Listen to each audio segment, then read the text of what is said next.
So remainder theorem tells us that if p of x is the polynomial and if it is divided by linear x minus a polynomial, then the remainder is p of a.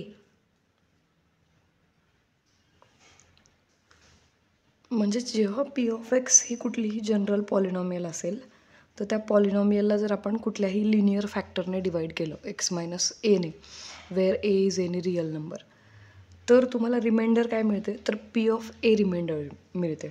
म्हणजे काय, तर एक्सच्या ठिकाणी जेव्हा आपण ए replace करणार आहे तेव्हा पी ऑफ ए आपल्याला मिळेल आणि तो म्हणजेच आपला रिमाइंडर असेल.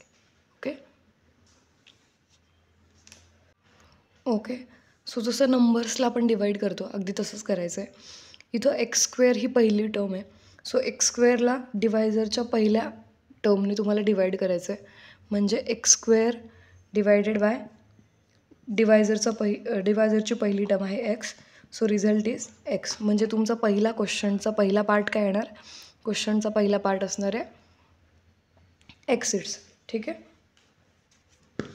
आता आपण काय करतो, जो काही तुमचा क्वेश्चंट आहे ओके, त्या क्वेश्चंटने पूर्ण डिवायझरला मल्टिप्लाय करतो आणि जे काही मिळेल ते आपण डिव्हिडंड पॉलिनॉमियलच्या खाली लिहिणार आहे. म्हणजे एक्स इंटू एक्स किती येईल, तर x square, x into -4 is -4x.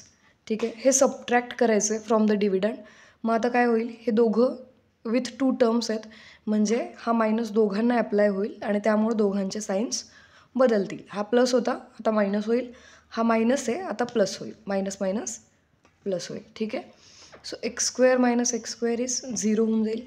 -5x + 4x, -5 + 4 किती होईल ते, तर मायनस प्लस आहे म्हणजे सबट्रॅक्शन होणार आहे. 5 - 4 किती, 1. सो एक्स येईल. फक्त साईन काय येणार आहे, तर 5 इज बिगर आणि त्याचा साईन मायनस आहे म्हणून -x येईल +6. ठीक आहे. सेम पद्धतीने आता दुसऱ्या स्टेपला जो नवीन डिव्हिडंड मिळालेला आहे त्याच्यातली पहिली टर्म सिलेक्ट करायची. त्याच्यातली पहिली टर्म काय आहे, -x divided by the divisor's first term. डिवायझरची पहिली टर्म काय आहे, एक्स. सो एक्स कॅन्सल होईल, रिझल्ट काय मिळणार आहे, -1. सो क्वेश्चनचा दुसरा पार्ट काय आहे तुमचा, तो आहे -1. ठीक आहे. नाव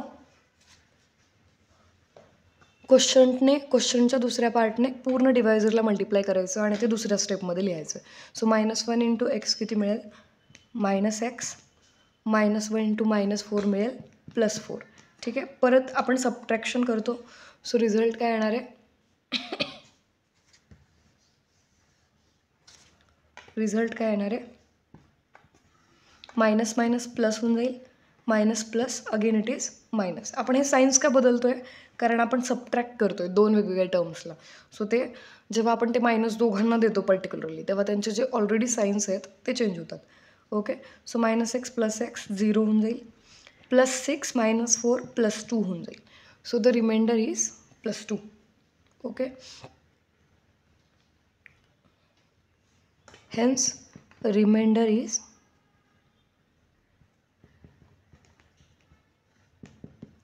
2. आता हे झालं ॲक्च्युअल डिव्हिजनने, पण आपण रिमाइंडर थिअरम स्टडी करतो आहे. सो आपल्याला रिमाइंडर थिअरम व्हेरीफाय करायचं आहे. तर बाय युझिंग रिमाइंडर थिअरम आता आपण चेक करणार आहे की what is the remainder. Okay.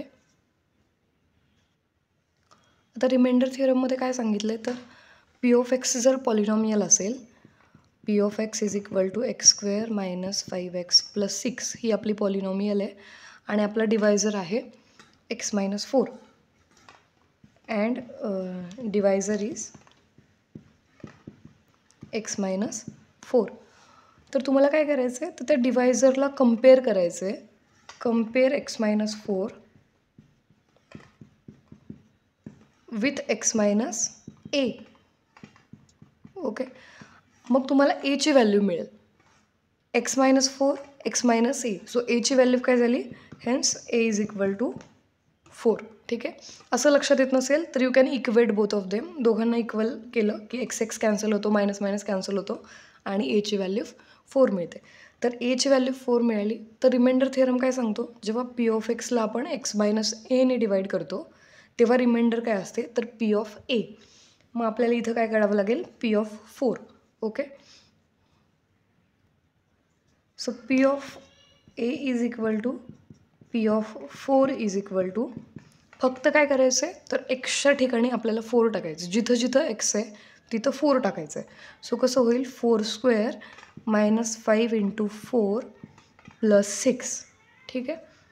So p of 4 is equal to 16 - 5 4 = 20 + 6. So p of 4 is equal to 16 - 20 is, एक प्लस आहे एक मायनस आहे, सो सबट्रॅक्शन होईल. आणि मोठा कोण आहे, 20 इज बिगर, सो त्याचं साईन आन्सरला जाणार आहे. 20 - 16 किती असतो, 4. आणि 20ला मायनस आहे म्हणून रिझल्टला मायनस, कारण तो मोठा आहे.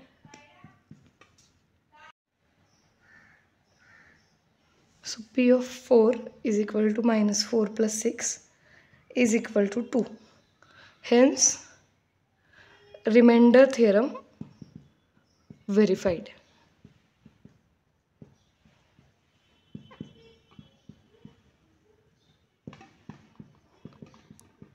म्हणजे जेव्हा कधी तुम्हाला रिमाइंडर काढायला विचारतील त्यावेळी तुम्ही काय करणार आहे, जेव्हा x - aने डिवाईड करत असाल तुम्ही to any polynomial p of x, तर त्यावेळी तुम्ही रिमाइंडर कशी काढणार आहे, तर ॲक्च्युअल डिव्हिजन करायची गरज आहे का, नो.